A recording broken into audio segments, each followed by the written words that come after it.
प्यारे बच्चों, मैंने परसों क्षेत्र मिति में पढ़ाया था वर्ग और आयत। आज मैं आगे चलूंगा। इसमें आज लेते हैं त्रिभुज। ध्यान से देखो, त्रिभुज ये तो आपको पता ही है कि तीन भुजाओं से घिरी हुई बंद आकृति को त्रिभुज कहते हैं। अगर त्रिभुज के बारे में आपको डिटेल में देखना है तो मेरा पिछला वीडियो है। तो यहाँ पे मैं त्रिभुज के जो है क्षेत्रफल और त्रिभुज का परिमाप के संबंध में यहाँ पे सूत्र लिख रहा हूँ। तो त्रिभुज के बारे में देखो, त्रिभुज का क्षेत्रफल, और त्रिभुज का क्षेत्रफल होता है 1/2 गुणा आधार गुणा ऊंचाई। 1/2 गुणा आधार गुणा ऊंचाई, ये त्रिभुज का क्षेत्रफल होता है। और त्रिभुज का परिमाप होता है, त्रिभुज का परिमाप, त्रिभुज का परिमाप सीधे सीधे होता है तीनों भुजाओं का योग। तीनों भुजाओं का योग, तीनों भुजाओं का योग, ये त्रिभुज का परिमाप होता है। अब त्रिभुज के बाद है वृत्त।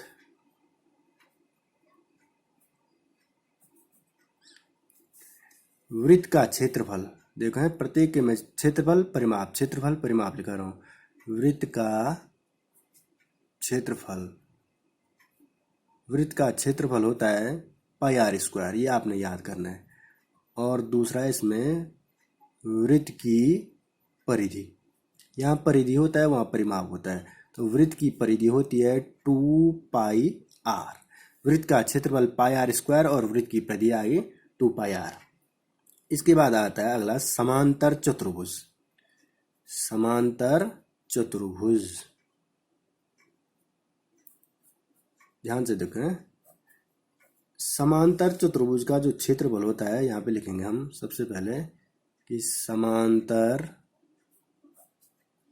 चतुर्भुज का क्षेत्रफल, समांतर चतुर्भुज का क्षेत्रफल होता है आधार गुणा ऊंचाई। आधार गुणा ऊंचाई। अब इधर देखो, त्रिभुज का क्षेत्रफल आया 1/2 आधार गुणा ऊंचाई, और समांतर चतुर्भुज का आधार गुणा ऊंचाई। इसका मतलब त्रिभुज के क्षेत्रफल का दुगना होता है समांतर चतुर्भुज का क्षेत्रफल, या समांतर चतुर्भुज का आधा होता है त्रिभुज का क्षेत्रफल। दूसरा है समांतर चतुर्भुज का परिमाप, और परिमाप वही होता है 2 गुणा लंबाई धन चौड़ाई। लंबाई धन चौड़ाई, क्योंकि समांतर चतुर्भुज जो है जो आयत से मिलता जुलता रहता है, और आयत का परिमाप क्या होता है 2 लंबाई धन 2 चौड़ाई। तो वही समांतर चतुर्भुज का भी होता है 2 लंबाई धन 2 चौड़ाई। अब इसके अलावा जो परसों लिखाए थे मैंने वर्ग और आयत, वो यहाँ पे आज रिवीजन करा रहा हूँ। तो वर्ग, ध्यान से देखो, वर्ग का क्षेत्रफल, वर्ग का क्षेत्रफल, और वर्ग का क्षेत्रफल होता है भुजा गुणा भुजा, भुजा गुणा भुजा।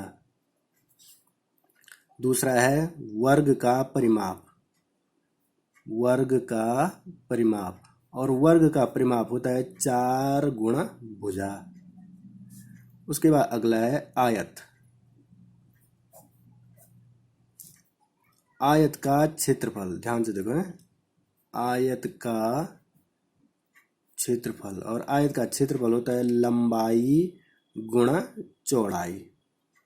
और दूसरा है आयत का परिमाप, आयत का परिमाप, और आयत का परिमाप वही होता है जो ये समांतर चतुर्भुज का है, 2 गुणा लंबाई धन चौड़ाई। तो यहाँ पे आगे ये 10 सूत्र, और इन 10 को आपने कॉपी में भी लिखना है और याद भी करना है। एक बार मैं फिर पढ़ा रहा हूँ, देखो ध्यान से देखो। त्रिभुज का क्षेत्रफल आया 1/2 आधार गुणा ऊंचाई। त्रिभुज का परिमाप आया तीनों भुजाओं का योग। वृत्त के बारे में चलो, तो वृत्त का क्षेत्रफल πr², वृत्त की परिधि 2πr। समांतर चतुर्भुज का देखो, समांतर चतुर्भुज का क्षेत्रफल आया आधार गुणा ऊंचाई, और परिमाप आया 2 गुणा लंबाई धन चौड़ाई। वर्ग का क्षेत्रफल है भुजा गुणा भुजा, वर्ग का परिमाप है 4 गुणा भुजा। आयत का देखो, आयत का क्षेत्रफल है लंबाई गुणा चौड़ाई, और आयत का परिमाप है 2 गुणा के लंबाई धन चौड़ाई।